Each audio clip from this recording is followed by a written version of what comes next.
আসসালামু আলাইকুম রহমতুল্লাহি ওয়া বারাকাতুহু। সবাই কেমন আছেন? আশা করি সবাই অনেক অনেক ভালো আছেন। আপনাদের দোয়া আমিও ভালো আছি আলহামদুলিল্লাহ। চলে আসলাম আরেকটি লং ভিডিও নিয়ে।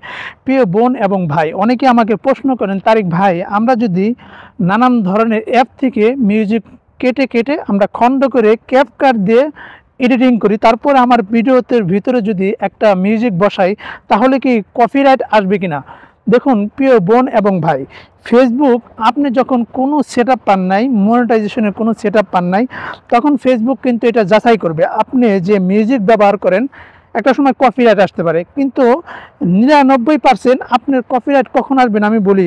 আপনি ধরেন কোন ইউটিউব থেকে আপনি ভিডিও দেখতেছেন বা মিউজিক আপনার ভালো লাগলো, তখন যদি ওই ভিডিওটা বা ওই মিউজিকটা যদি আপনি রেকর্ডিং করেন, রেকর্ডিং ধরেন 2 সেকেন্ড 3 সেকেন্ড 4 সেকেন্ড করলেন, আবার অন্য ভিডিও থেকে 3 সেকেন্ড বা 4 সেকেন্ড এভাবে যদি আপনি করতে পারেন, তাহলে আশা করি 99% আপনার ভিডিওতে কপিরাইট আসবে না। অনেকেই বলেন আপনারা যে মিউজিক ব্যবহার করবেন কোনো ধরনের কপিরাইট আসবে না, এটা মিথ্যা কথা।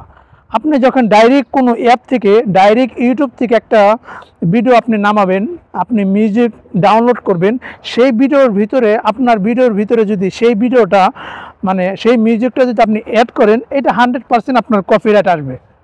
এটা আমার কথা না, এটা বড় বড় সেলিব্রিটি যারাই আছেন এবং বড় বড় কন্টেন্ট ক্রিয়েটর যারা এখনও কাজ করতেছেন, তারাই কিন্তু এই কথাটা বলেছেন। আপনি যদি ডাইরেক্ট ডাউনলোড দেন ইউটিউব থেকে বা অন্য অন্য অ্যাপস থেকে, যদি আপনি 10 সেকেন্ড বা 20 সেকেন্ড বা 1 মিনিটের ভিডিও যদি আপনি ডাইরেক্ট ডাউনলোড দিয়ে যদি আপনার ভিডিওর ভিতরে বসান, তাহলে 100% আপনার কপিরাইট আসবে। এখান থেকে একটাই বাঁচার উপায়, আপনি যদি কপিরাইট থেকে বাঁচতে পারেন, আপনার ভিডিওর কোয়ালিটিফুল যদি ভালো করতে পারেন, তাহলে আপনি কিছুটা মিউজিক আপনার ভিডিওর ভিতরে লাগাতে পারবেন। সেটা আমি বললাম, ধরেন ইউটিউব থেকে আপনি একটা ভিডিও ভালো লাগেছে, সেটা স্ক্রিন রেকর্ড করবেন। স্ক্রিন রেকর্ড আপনি 10 সেকেন্ডের জায়গা 3 সেকেন্ড করবেন, অন্য ভিডিও থেকে 2 সেকেন্ড করবেন। এভাবে যদি আপনি করতে পারেন, আশা করি আপনার কপিরাইট আসবে না। আর আপনি যদি ডাইরেক্ট ভিডিও ডাউনলোড দেন, সেই ভিডিওর ভিতরে আপনার ভিডিওটার ভিতরে যদি আপনার ওই কপি যেটা করেছেন, যেটা ডাউনলোড ভিডিও দিয়েছেন, এই ভিডিওটা যদি বসান, তাহলে 100% আপনার ভিডিওতে কপিরাইট আসবে। অবশ্যই কথাগুলো বুঝতে পেরেছেন। আবার অনেকেই বলেন, তারিক ভাই, আমার তো অনেক ফলোয়ার্স হয়ে গেছে, এখন অনেক ফলোয়ার্স হয়ে গেছে দেখে আপনি কি মিউজিক অ্যাড করতে পারবেন? না ভাই, এত সহজ না। আপনার লক্ষ ফলোয়ার্স হোক, আপনি যদি পারমিশন না পান এবং আপনি যদি লিগ্যালভাবে কাজ করতে থাকেন, তাহলে আপনার কাজ একটাই থাকবে, মনিটাইজেশনের সেটআপগুলো না পাওয়ার আগে কখনোই আপনি মিউজিক ব্যবহার করবেন না।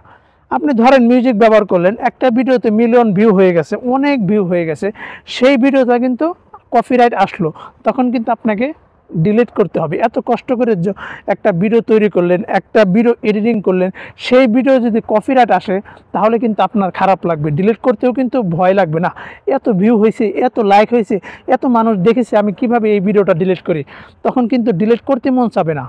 অবশ্যই কথাগুলো বুঝতে পেরেছেন। আপনারা যারা ভিডিওর ভিতরে সামান্য মিউজিক, মানে আপনার ভিডিও যদি 100% সাউন্ড থাকে, আপনি যদি 10% সাউন্ড রাখেন ভিডিওর সাথে, 10 সেকেন্ড 8 সেকেন্ডের ভিডিওর ভিতরে, আপনি এইভাবে আমি যেভাবে বললাম, এইভাবে যদি স্ক্রিন রেকর্ডার করে যদি আপনি ভিডিওগুলো কেটে কেটে 5 সেকেন্ড 2 সেকেন্ড করে কেটে কেটে যদি আপনি ক্যাপকাট দিয়ে এডিটিং করতে পারেন, তারপরে আপনার ভিডিওর ভিতরে যদি বসান, তাহলে 100% আপনার ভিডিওতে কপিরাইট আসবে না। তবে আমি সবসময় বলবো, যারা সেটআপ পান নাই, তারা এইসব না করলেই ভালো, আপনার জন্য ভালো, আপনার পেজের জন্য ভালো এবং আপনার প্রোফাইলের জন্য ভালো। আপনি সেটআপগুলো পেলে মন ইচ্ছা মতো আপনি মিউজিক ব্যবহার করেন, তখন আর কোনো সমস্যা হবে না। আশা করি কথাগুলো বুঝতে পেরেছেন। অনেকে আমাকে প্রশ্ন করেন, তারিক ভাই, আমার তো অনেক ফলোয়ার্স, এখন আমি মিউজিক ব্যবহার করি। ভাই, ফলোয়ার্স দিয়ে কখনোই কিছু হবে না, আপনি দেখতে হবে আপনি সেটআপগুলো পেয়েছেন কিনা। অবশ্যই কথাগুলো বুঝতে পেরেছেন।